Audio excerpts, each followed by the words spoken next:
Ci sono anche condannati per mafia fra le persone denunciate a Gioia Tauro per aver percepito il reddito di cittadinanza senza averne diritto. Condizioni di vita disumane per i braccianti agricoli costretti dai caporali a pagare anche il fitto per stanze lager. La Guardia di Finanza di Catanzaro ha sequestrato 125.000 mascherine illegali, 2 le denunce. Montalto-Fugo rivendica la realizzazione della fermata del Frecciargento, il progetto è già finanziato. Buonasera da Anna Franchino e ben ritrovati a questa nuova edizione in diretta del nostro telegiornale. Lo avete visto dai titoli in apertura, la cronaca con i boss che erano finanziati dallo Stato. Ci sarebbero anche infatti dei condannati per mafia fra le persone denunciate a Gioia Tauro per aver percepito il reddito di cittadinanza senza però averne il diritto. L'hanno chiamata Jobless Money, l'operazione con la quale i carabinieri della compagnia di Gioia Tauro hanno scovato e denunciato 33 italiani, 4 stranieri, indebiti percettori del reddito di cittadinanza dopo un lavoro paziente e delicato svolto col supporto del nucleo ispettorato del lavoro di Reggio Calabria. Diverse sono state le anomalie accertate durante una serie di verifiche incrociate effettuate non solo attraverso controlli normali ma con esami rigorosi su informazioni conservate in diverse banche dati. Insomma, una scoperta di una situazione molto grave, acuita da un particolare tutt'altro che trascurabile. La gran parte degli indebiti percettori è rappresentata da elementi di spicco della cosca Piromalli Molè di Gioia Tauro, e quando si dice di spicco si fa chiaramente riferimento a persone che ricoprono funzioni apicali all'interno del clan. Infatti non ci sono solo soggetti condannati per 416 bis, cosa peraltro gravissima, di cui 2 tuttora sottoposti a sorveglianza speciale, ma anche veri e propri capi bastone, quelli cioè che fanno e disfano, decidono e impongono le cose. Gente pericolosissima con funzioni di leadership all'interno del mandamento tirrenico. Come in altre recenti analoghe attività investigative, anche in questa operazione compaiono donne che intenzionalmente al momento della richiesta del reddito avevano omesso di segnalare agli enti competenti la presenza all'interno del loro nucleo familiare di congiunti condannati all'ergastolo. Altre omissioni o irregolarità hanno riguardato l'indicazione di false residenze, ma questo rappresenta un dettaglio rispetto al resto. C'è chi infatti condannato definitivamente e interdetto dai pubblici uffici ha avuto il coraggio di chiedere il reddito e lo ha pure ottenuto, e c'è chi solo pochi giorni prima di avanzare richiesta aveva acquistato uno scooter. Il giochetto è costato allo Stato oltre 134.000 euro. Torniamo adesso sull'operazione di ieri, perché vi mostriamo degli ambienti privi di servizi dove vivevano i braccianti agricoli che i caporali intercettati chiamavano scimmie, condizioni inumane documentate dalla Guardia di Finanza nel corso dell'operazione denominata Demetra, che ieri ha portato all'arresto di 52 persone. Le scarpe consumate e sporche, ammassate in un vecchio frigo, i materassi sventrati uno sull'altro, le coperte di fortuna per ripararsi dal freddo e cumuli di spazzatura. Eccole le stanze lager in cui vivevano i migranti che i caporali chiamavano scimmie e ai quali davano da bere l'acqua del canale, i casolari senza servizi igienici in cui i braccianti tornavano dopo una lunga giornata nei campi, uomini e donne senza diritti, clandestini e invisibili su cui lucrare, immagini che sono un pugno nello stomaco in una società che si definisce civile e tollera situazioni come quelle scoperte dalla Guardia di Finanza nell'ambito dell'inchiesta denominata Demetra, in cui sono finiti in manette 52 persone, gruppi dediti allo sfruttamento illecito della manodopera e favoreggiamento dell'immigrazione clandestina nella piana di Sibari, braccianti prelevati all'alba per lavorare nelle aziende agricole, ammassati in pulmini di fortuna, come dimostrano i controlli effettuati dai finanzieri. I caporali del sodalizio criminale gestivano i rapporti con gli imprenditori, gli immigrati percepivano 80 centesimi a cassetta di agrumi raccolti. A questo tipo di lavoro erano destinati pakistani o uomini provenienti dall'Africa. Per la raccolta di fragole venivano invece impiegate donne dell'Est Europa, il cui compenso era di 28 euro al giorno, da cui venivano detratti i costi del trasporto e dell'alloggio, condizioni di lavoro e di vita disumane evidenziate dalle intercettazioni effettuate dagli investigatori. 14 le aziende coinvolte, sequestrate, di cui 12 in Basilicata e 2 in provincia di Cosenza. L'operazione Demetra e le stanze di campagna abbandonate in cui i braccianti venivano ammassati a fine giornata testimoniano un fenomeno scandalosamente diffuso. A proposito di illegalità, delle mascherine appunto illegali, ben 125.000 sono state sequestrate dalla Guardia di Finanza di Catanzaro su tutto il territorio nazionale. 2 sarebbero le denunce.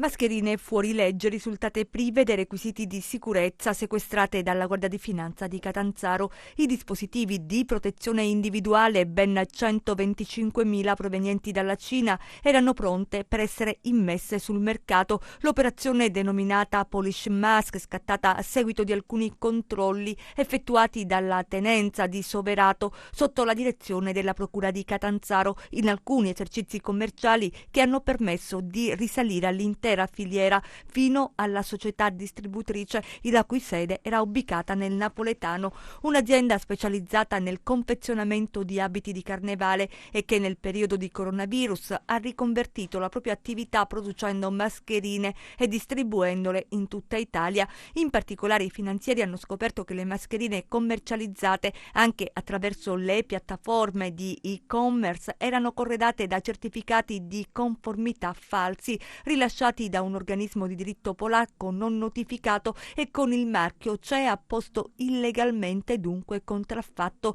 Nelle operazioni di sequestro impegnati 114 reparti della Guardia di Finanza, 2 le denunce. Si tratta del rappresentante legale della società distributrice, un 47enne di Napoli e un rappresentante 53enne di Foggia.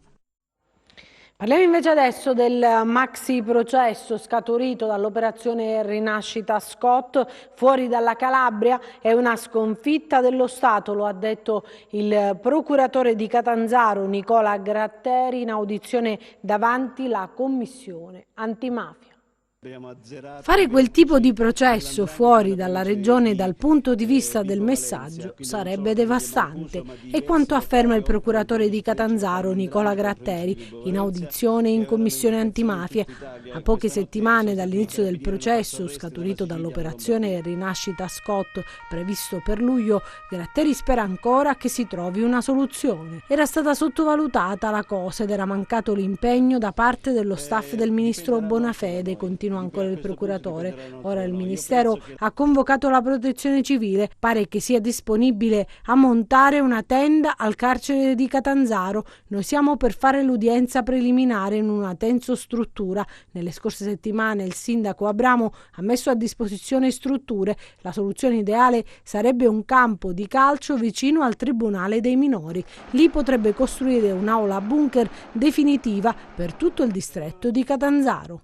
Non è possibile, prosegue ancora il procuratore Gratteri, che in Calabria non ci sia un'aula bunker o un tribunale che possa ospitare il processo. Si tratta di 475 imputati e oltre 400 avvocati. Il processo potrebbe forse svolgersi a Palermo, Napoli o Roma. In tal caso sceglieremmo Roma, ma sarebbe una grande sconfitta per lo Stato. Sarebbe la prima volta, prosegue poi Gratteri, nella storia della Repubblica che un processo di mafia non si celebra nel territorio del commesso reato. Poi il procuratore parla delle minacce che riceve quotidianamente. Dobbiamo ammazzare Gratteri. Gratteri non deve andare più avanti. Gratteri è un morto che cammina. Ci sono anche disegni di delegittimazione nei miei confronti, dice ancora Gratteri, per indebolirmi mediaticamente o fare dossieraggio su di me. Alcuni media provano a farlo, ma ho le spalle larghe e i nervi d'acciaio perché sono abituato a tenere botta e non farò mai falli di reazione. Ora ci spostiamo a Cosenza, perquisizioni e sequestri nella sede del comando provinciale dei Vigili del Fuoco. Vediamo cos'è accaduto. I carabinieri nella sede dei Vigili del Fuoco a Cosenza e pare non per una visita di cortesia accaduto nei giorni scorsi, perquisizioni e sequestri di documenti con i militari che negli uffici di Viale della Repubblica avrebbero portato via hard disk e fascicoli. Operazione coordinata dalla Procura della Repubblica di Cosenza. Cosa cercavano nelle carte gli uomini dell'Arma? Il meticoloso lavoro dei pompieri, da sempre in prima linea nel soccorso ai cittadini, è fatto anche di controlli, verifiche sulla sicurezza, sono loro a garantire la fruibilità di molti spazi pubblici e privati.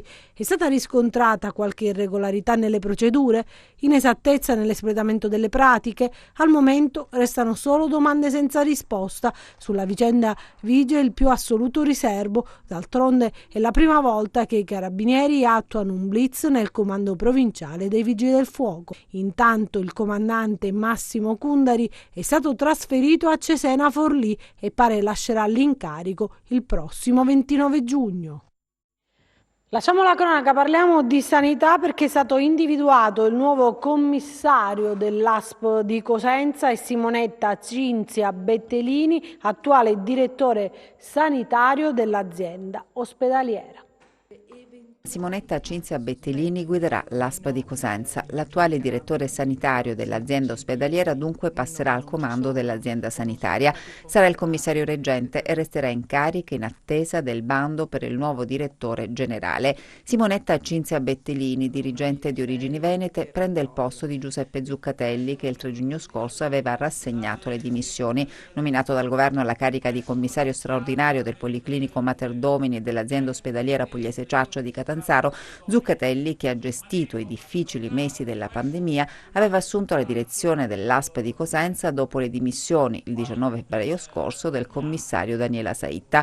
Un interim non può durare 4 mesi, aveva dichiarato Zuccatelli dopo aver lasciato la direzione dell'azienda sanitaria provinciale di Cosenza. Adesso la presidente Santelli e il commissario Cotticelli si sono accordati sulla scelta del sostituto di Zuccatelli e alla guida dell'ASP dunque arriva Cinzia Bettelini e rimarrà in carica fino a quando la Regione non espleterà il bando per individuare il nuovo direttore generale. Non era positivo al Covid il paziente deceduto ed ospite di una casa di cura per anziani a Rende. La conferma arriva dal dirigente del reparto prevenzione dell'ASP di Cosenza.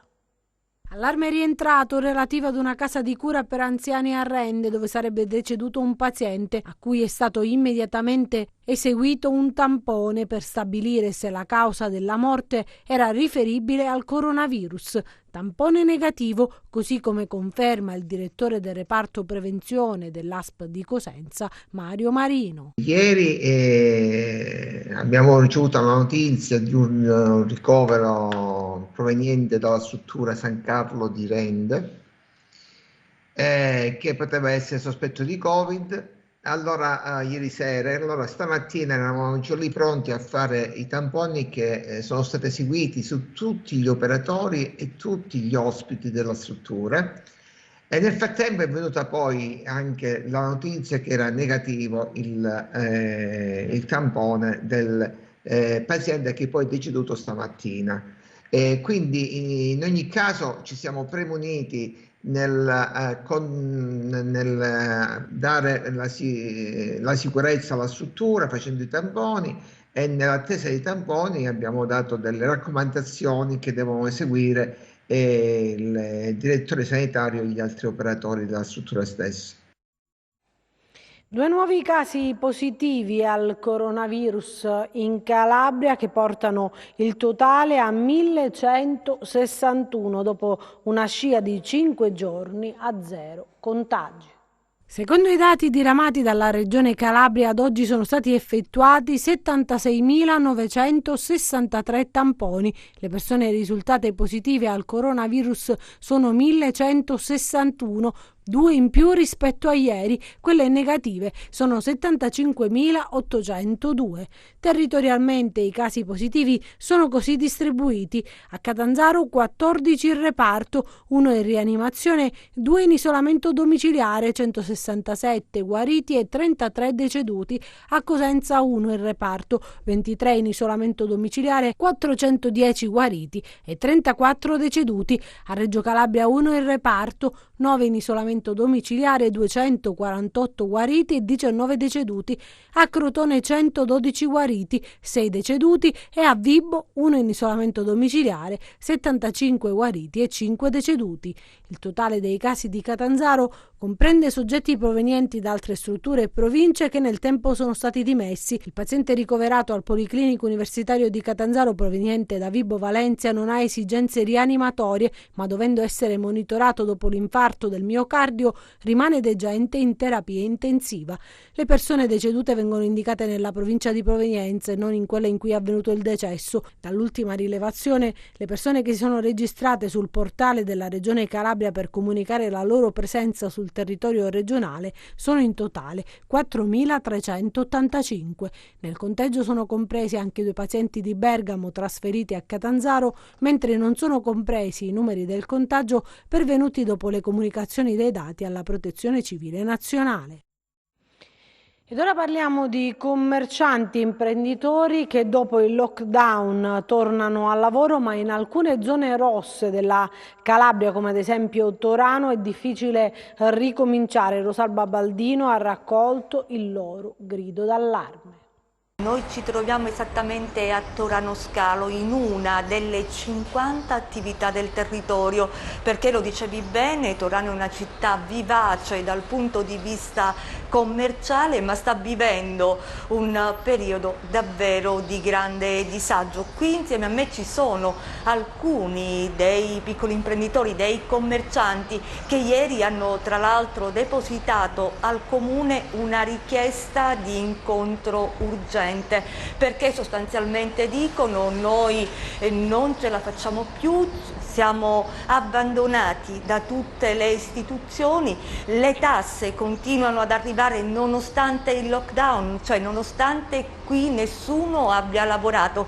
Tieni presente che oltre alle 50 attività ci sono anche dei dipendenti in cassa integrazione che per molti non è arrivato, per alcuni sono arrivati soltanto i 600 euro, parliamo chiaramente delle imprese, per altri ancora neanche quelli, quindi è una situazione di grande difficoltà.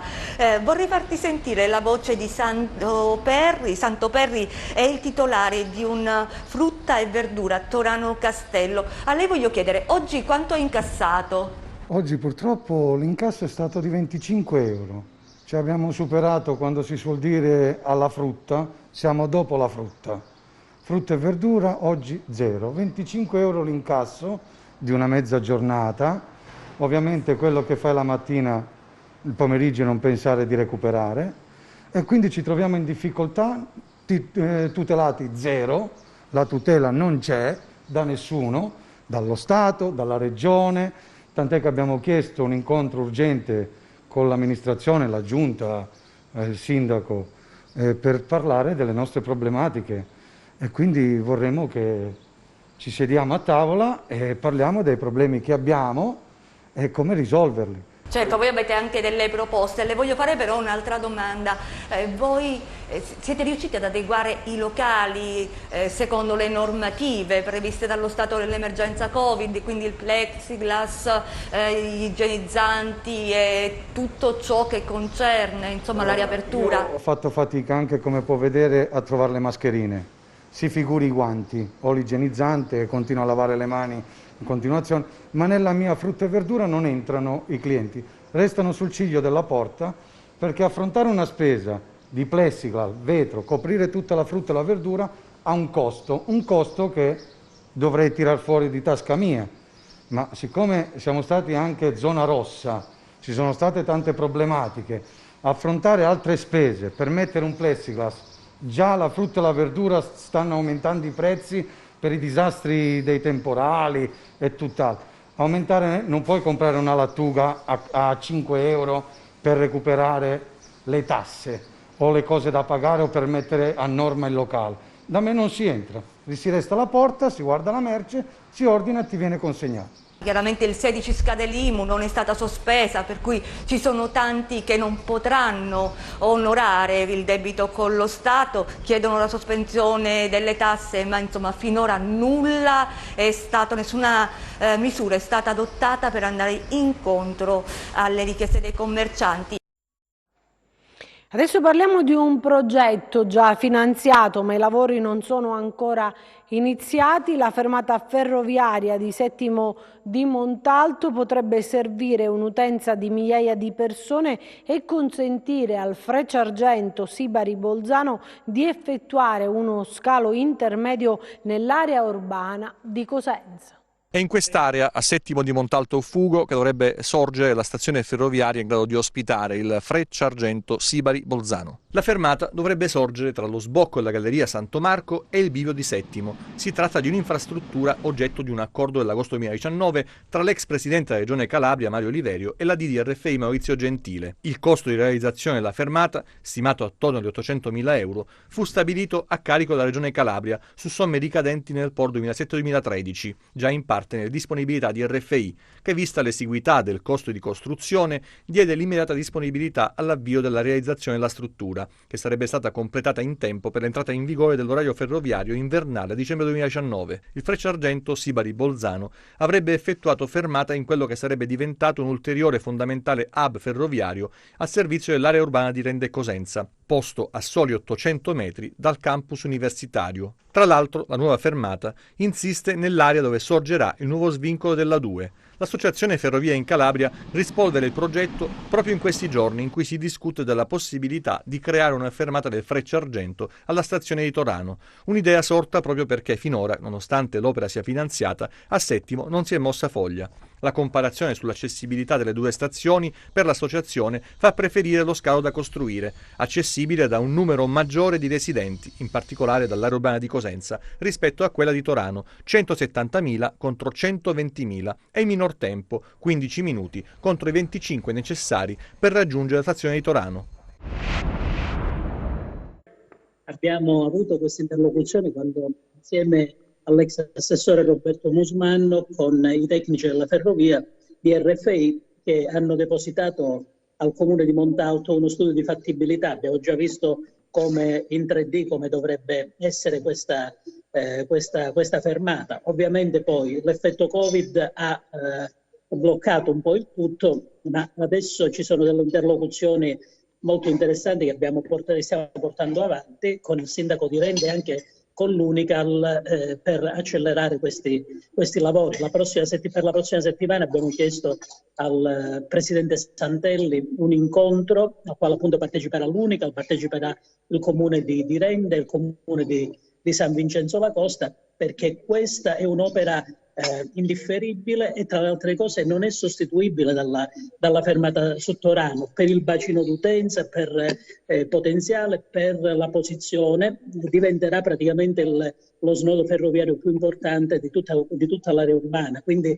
mi sembra che tutte queste elucubrazioni che stiano nascendo da parte di tanti sindaci, di tanti esponenti politici, credo che non abbiano dei fondamenti né tecnici né logici, mi si permetta di dire. E adesso vediamo l'andamento della borsa.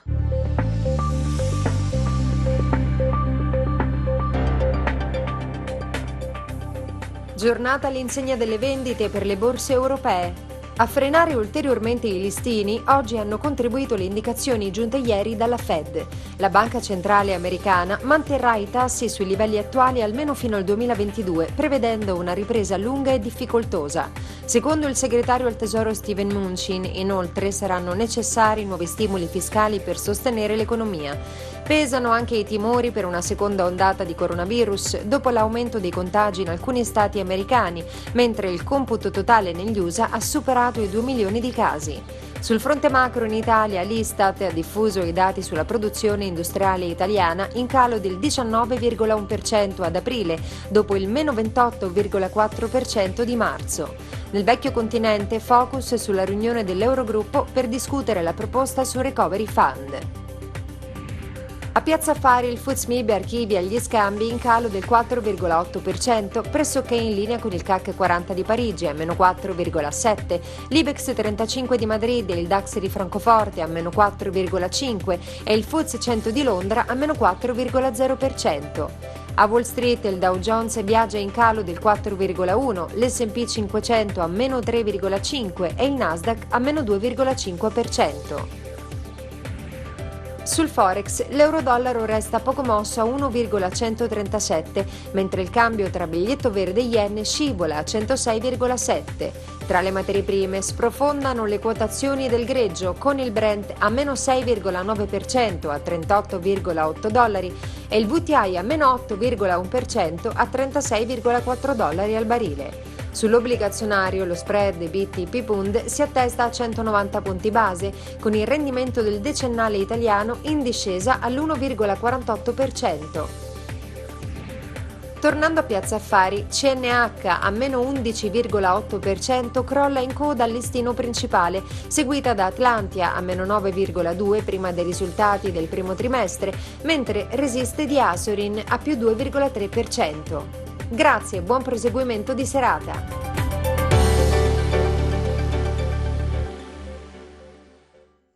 Questa era la borsa, adesso vediamo le previsioni del tempo.